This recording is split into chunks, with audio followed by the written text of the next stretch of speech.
¿Cómo le va? La Comisión Económica para América Latina y el Caribe, conocida vulgarmente como la CEPAL, acaba de difundir en los últimos días el estado de evolución de la región.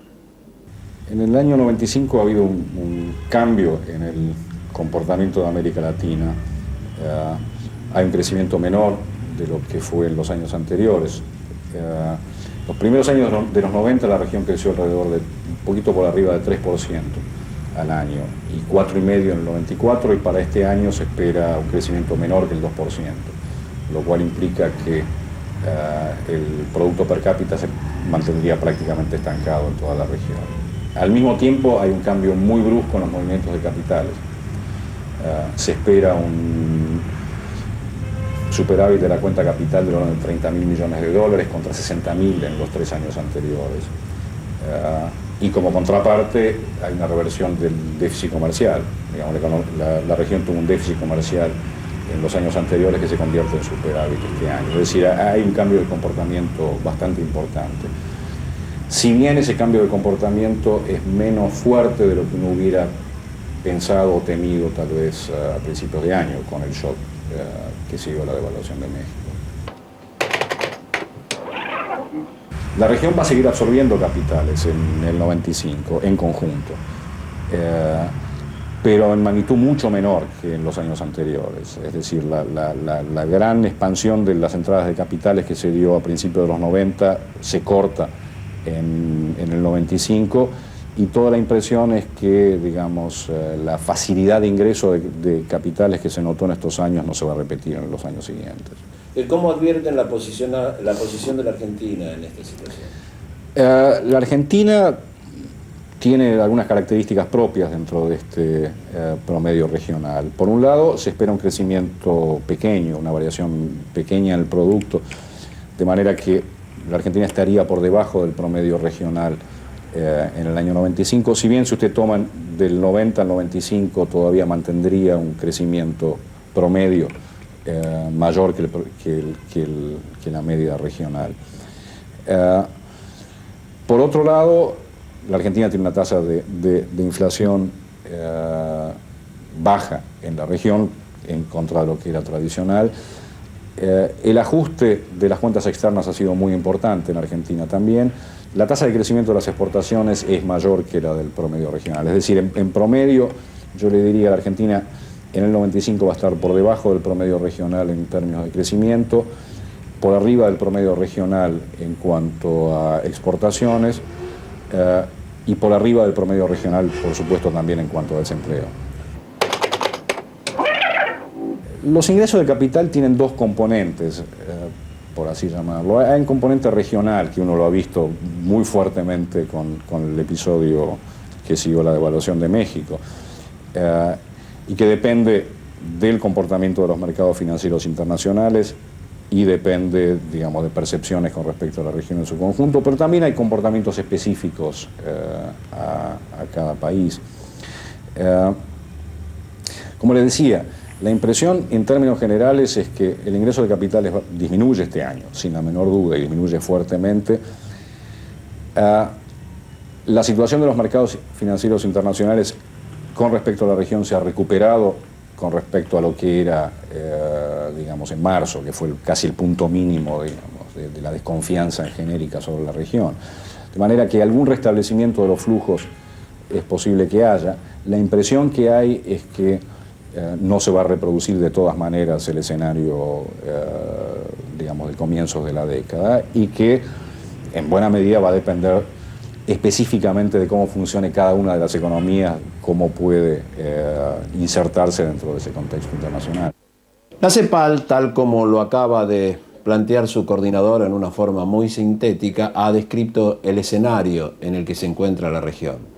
Como es bien sabido, el proceso de globalización que vive actualmente el planeta introduce dentro de este mismo marco a la República Argentina, que deberá diseñar su estrategia para evolucionar en el transcurso del año 1996, precisamente apoyada sobre el presupuesto nacional, cuya discusión está a punto de ingresar en el Congreso de la Nación. Me parece que el primer punto que uno debiera decir es un proyecto de presupuesto poco realista en términos de la recaudación. Estamos frente a la idea de que se va a poder recaudar y esto no tiene en cuenta la profunda recesión que vive la Argentina, la crisis de las economías regionales. En segundo lugar, estamos frente a un presupuesto que no tiene adecuadamente ponderadas las prioridades. En nuestro caso, creemos un verdadero drama no solo económico, sino también social y humano es la desocupación. Y yo estoy seguro que sus televidentes se sorprenderán cuando sepan que hoy se gasta menos en políticas de empleo que lo que estaba presupuestado en el año 95. Para el año 95 se gastaban la friolera, entre comillas, de 18 pesos por mes y por desocupado en la Argentina. Y en el año 1996 está previsto gastar, aún suponiendo que se recaude lo que dice el gobierno, que para nosotros es muy ilusorio, 12 pesos por mes y por cada uno de nuestros compatriotas desocupados. Quiere decir que se reduce la asistencia presupuestaria a los temas de las políticas de empleo. ¿Ustedes no advierten la posibilidad, de acuerdo a la expectativa planteada por el ministro recientemente, que en el 96 habrá un incremento del 5%, nuevamente un crecimiento del 5% en la economía del país, que las pautas de recaudación fiscal puedan realmente cumplirse? Yo no creo, y no creo básicamente por lo siguiente, porque el ministro dice que en este año 1995 el crecimiento económico será del 3%. Y cualquier analista privado, serio, de cualquier orientación, reconoce que la Argentina, en el mejor de los casos, su nivel de crecimiento de la actividad económica va a ser 0 en el año 96. El presupuesto normalmente es una restricción a gastar. Y el presupuesto de este año es, además de una restricción, una fuerte reducción del gasto. Y esto sin duda genera niveles de discusión. Cuando hay recortes presupuestarios, cuando se dice a todas las jurisdicciones que tienen que gastar menos, y cada jurisdicción pugna por mantener su nivel de gasto histórico. Esto requiere fuertes discusiones, porque hoy en la Argentina el presupuesto del Estado es lo mismo que el presupuesto de un particular. Una familia vive con el sueldo y con la libreta del almacenero. El almacenero no nos fía todo lo que nosotros queremos porque piensa que no le podemos llegar a pagar, y no ganamos todo lo que queremos porque los sueldos tienen un límite. Entonces tenemos que acomodar el gasto a este ingreso. Hoy el presupuesto de la Nación es el nivel de endeudamiento que puede tener la Nación, que no es ilimitado, porque cuando pasa determinados límites los acreedores no nos prestan, y el nivel de recaudación fiscal, que tampoco es ilimitado. Estos dos condicionantes son los que condicionan el gasto. Al no emitir, no tenemos otra forma que financiar el Estado. Si no recaudamos más y tenemos un límite al endeudamiento, hay que gastar menos. Y cuando se dice gastar menos, significa que todas las jurisdicciones del Estado comienzan a retorcerse por pugnar por tener este mayor nivel de gasto. Pero este va a ser un poco la esencia del debate del presupuesto. Bueno, nosotros percibimos algunos elementos que nos llaman la atención. En primer lugar, hay una evidente sobreestimación de algunas variables macroeconómicas. Por ejemplo, se computa un crecimiento del Producto Bruto Interno del 5% y un aumento del consumo del 3.3%, que creemos que son índices no muy vinculados a lo que está marcando la realidad. Este es un año sumamente recesivo y no creemos que la recuperación económica pueda incidir en el nivel que se está pautando en el presupuesto como marco general económico.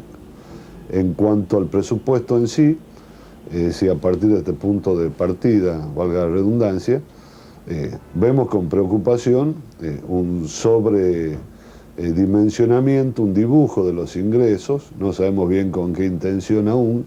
En el caso del IVA se está pautando una recaudación de 18.600 millones, de 22.000 millones, perdón, que nosotros consideramos como muy difícil de alcanzar.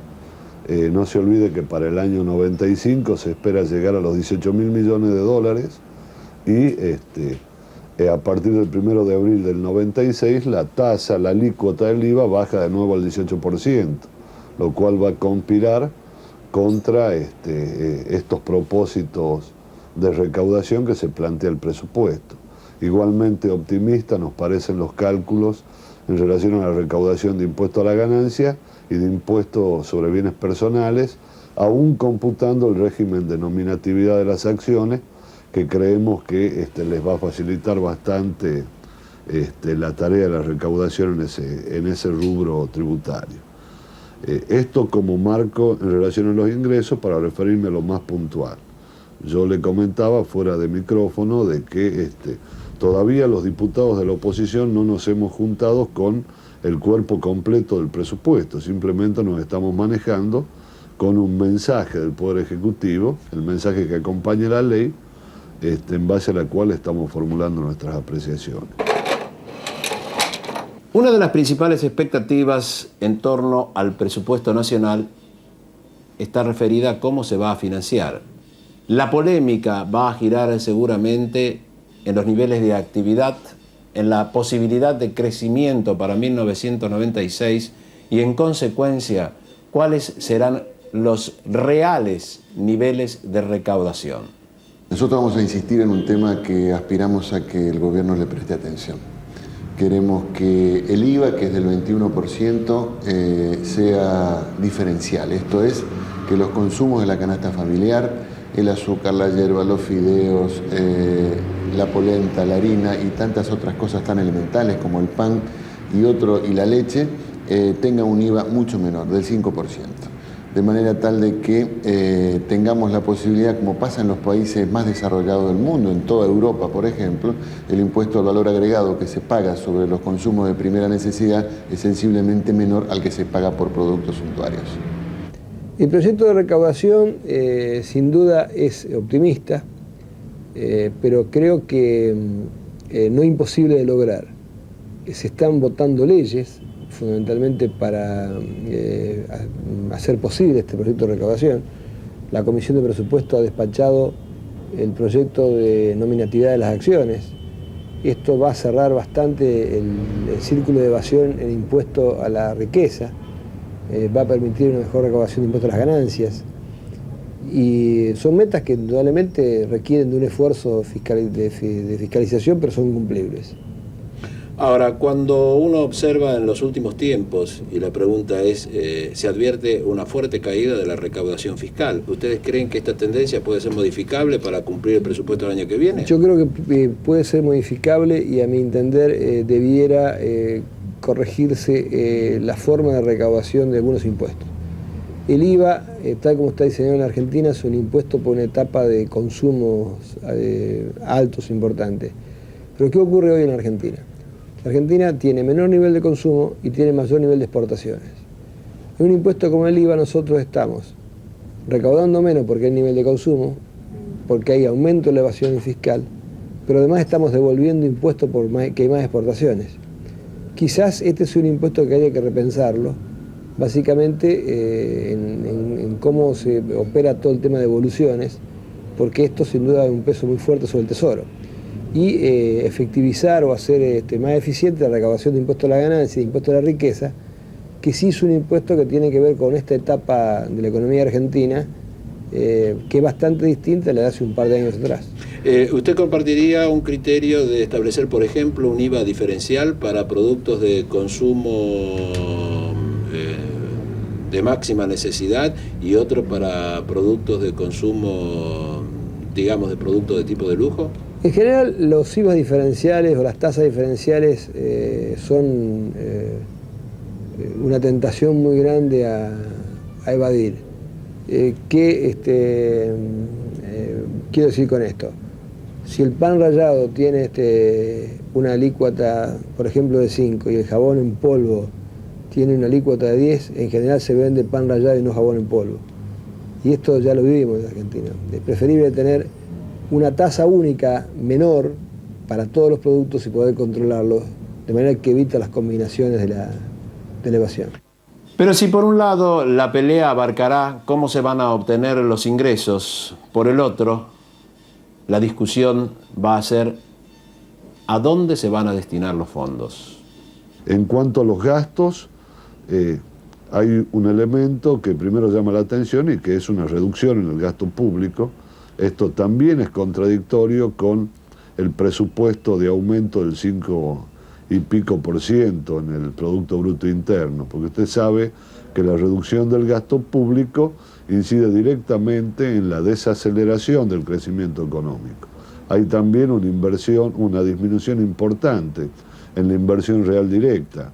De 1.050 millones que estábamos en el presupuesto 95, bajamos a menos de 900, lo cual también va a repercutir en las posibilidades de recuperación económica y por ende de creación de empleos. En cuanto a la asignación del gasto, vemos con preocupación que se incumple el compromiso pautado en el Pacto Federal Educativo, que pautaba para este año un aumento del 20% en el gasto en educación. En realidad va a haber un aumento muy por abajo de la cifra comprometida, que nos va a volver a ubicar en la cifra proyectada para 1995, es decir, se incumple con la meta pautada en el Pacto Federal Educativo. Hay también una reducción importante en el gasto en salud. A partir de la reducción del presupuesto del PAMI y de otros rubros, hay una rebaja de 220 millones de pesos en el presupuesto en salud. O sea que estamos anotando dos elementos muy importantes en el gasto, que es la disminución del presupuesto educativo y de salud. En cambio aumenta, por ejemplo, el presupuesto de la CIDE, lo cual consideramos como muy difícil de explicar. Y hay incorporado incluso en el artículo 20 del presupuesto la posibilidad de reducción salarial para los agentes públicos, que nosotros creemos que es una circunstancia realmente lamentable, a la que nos vamos a oponer desde el FREPASO con mucho énfasis, porque sigue reflejando la voluntad de ajustar a partir del esfuerzo de los trabajadores, ¿verdad? Nosotros ahí estamos cuestionando, no de ahora, sino de hace 6 años, la cuantía y la magnitud de los fondos reservados, que vale la pena recordar que se han multiplicado por 10 en la administración menemista, y al mismo tiempo la falta de control. Nos parece un despropósito que la Argentina no tenga, como pasa por ejemplo en Alemania y en Estados Unidos, un control parlamentario de los fondos reservados. Es absolutamente indispensable que así sea, porque si no estamos hablando de una especie de piedra libre de recursos que se cuentan por centenares de millones de dólares. El otro tema que reaparece en la región y nuestro país no escapa a esta situación es el de la deuda externa. No hay una proyección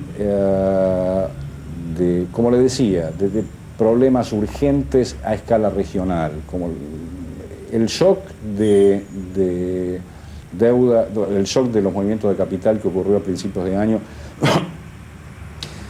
aparentemente pasó su peor momento a lo largo del primer trimestre o alrededor de mediados de año. Es decir, no parecería ser que hay una reversión comparable en absoluto a lo que fue lo de principios de la década anterior. Ahora, América Latina mantiene una deuda y esa deuda tiene que ser de alguna manera incorporada o procesada por las economías. Y un punto que es muy importante, que se señala también, es el tema de la generación de ahorros. Es decir, el crecimiento de América Latina necesita inversión y el financiamiento de la inversión es conveniente que sea de fuentes internas lo más posible, porque eso evita la vulnerabilidad con respecto a los flujos de capital de entrada y salida. De hecho, daría la impresión de que los países como Chile, que han absorbido o que no han prácticamente tenido impacto de lo que pasó este año, en buena medida eso se debe a la generación de ahorro interno. Es decir, el hecho de invertir con recursos propios es un tema que se plantea como importante para los años que vienen, sin la menor duda. No tengo aquí las cifras de pago de servicio a la deuda, pero se da la paradoja este año que aumenta el monto de la deuda y aumenta también el pago de los servicios de la deuda externa. O sea, no recuerdo la cifra exacta, pero creo que nos vamos a 4.600 millones de pesos en el presupuesto de este año en concepto de pago de intereses de la deuda externa, lo cual marca una pauta realmente preocupante del crecimiento de estos servicios, digamos. Y la perspectiva es de crecimiento de la deuda también este año, digamos, de manera tal que, porque estamos, no está reflejado adecuadamente las consecuencias en este rubro del efecto tequila, por ejemplo. Así que me temo que los argentinos vamos a seguir con esta espada de Damocles permanente, que es el problema de la deuda, y aumentando la sangría de recursos del presupuesto en relación al pago de los servicios. Yo creo que el pago del servicio nos está impactando más que el endeudamiento, porque en todo caso se paga una deuda con otra deuda. O sea, pero va aumentando los servicios. Pero los servicios aumentan fundamentalmente por aumento de la tasa de interés. El impacto es importante del aumento de la tasa de interés en los Estados Unidos. Yo de memoria no recuerdo, pero me parece que alrededor de 500 millones adicionales de intereses. Cosa que si la tasa baja como es posible, habría un achicamiento de este gasto que es muy pesado sobre el presupuesto, ¿no? Al sobrevolar rápidamente el actual proyecto de presupuesto nacional, hay un tema que indefectiblemente no se puede obviar, en el que está involucrada también toda Latinoamérica, el problema del desempleo, y en el que la República Argentina está ocupando el primer lugar con una tasa histórica hasta hoy en día del 18.06%. El problema de empleo es un problema regional, en medidas distintas y en formas distintas. En algunos casos el problema de empleo se expresa como el caso de la Argentina, como una muy fuerte tasa de desempleo abierto. En otros casos se expresa de otra manera, como una tasa de subempleo muy alta, o desempleo informal de magnitudes muy fuertes. De una manera u otra el tema está planteado regionalmente. Claramente la Argentina tiene una tasa de desempleo abierta especialmente alta para el conjunto de la región. Te encuentras tasas de desempleo del orden del 10% en algunos países como Uruguay, Venezuela, Colombia. Pero también encuentra tasas de desempleo abierta bastante menores en países como Brasil o México, si bien en ambos países el tema del subempleo está presente. Un poco la sensación que hay, digamos, que se tiene es que el problema de empleo y el consiguiente problema social, con la cuestión de la exclusión o integración, la absorción de los jóvenes en la fuerza de trabajo y la generación de oportunidades de progreso para la gente. Es una cuestión que depende mucho del crecimiento económico, pero que no solo depende del crecimiento económico, sino que hay elementos específicos que va a haber que mirar con atención, porque aun cuando se puedan restablecer tasas de expansión como las de principios de la década, el problema de empleo daría la impresión de que va a seguir estando presente para la Argentina y también para la región. ¿Cómo puede interpretarse lo que es aceptado prácticamente en todos los niveles del crecimiento observado por la República Argentina en los últimos 3 años, 4 años, y al mismo tiempo la cifra sin antecedentes históricos de desocupación? Por un fenómeno que es el de la desindustrialización. La Argentina está perdiendo el rasgo que la caracterizaba en relación a otros países del mundo, que era un pujante sector industrial, otros países de América Latina, que hacía que este país tuviera un colchón en términos de sectores sociales que impedían la polarización de muy ricos y muy pobres. Estamos perdiendo eso. Y lo que necesitamos entonces es darnos cuenta, y el primero que tiene que hacerlo es el gobierno, que si con ese crecimiento económico la tasa de desocupación se multiplicó por 3 durante el plan de convertibilidad, ahora que llegó la recesión, ¿a cuánto va a llegar en la Argentina? A la tasa que de crecimiento del desempleo en menos de 2 años, en lugar de 18, tenemos el 36% de desocupación. Lo que en realidad necesitamos es que haya más empleo, no más seguro el desempleo, ¿no? Esto es un tema que tiene que ver con la inversión pública, la inversión privada, los programas que se están llevando adelante. De manera que de lo que surge del presupuesto, sin duda hay un efecto que es restricción de gasto. Cuando usted restringe un gasto, restringe el ingreso de alguien, porque el gasto que genera el Estado es el ingreso de alguno. Pero también restringe la necesidad de recursos para pagarlo. O sea, cuando la sociedad llegó a un límite de lo que puede pagar, lo que tiene que hacer es gastar menos y gastar mejor. Creo que esta es la contribución del Estado al desempleo. Utilizar bien los recursos de la gente, no sacarle de más. Es más, en lo posible ir achicando los impuestos y bajando las alícuotas. Esto es un poco lo que hay que hacer cuando el Estado tiene problemas de empleo. Después viene todo lo discutible o no de las políticas activas, o sea, qué se hace para el trabajo. Pero la mejor cosa que se puede hacer para que haya trabajo es no sacarle plata a la actividad privada. Como podrá advertirse, esta discusión recién está a punto de comenzar. Iremos siguiéndola paso a paso para contarle cómo finalmente se define.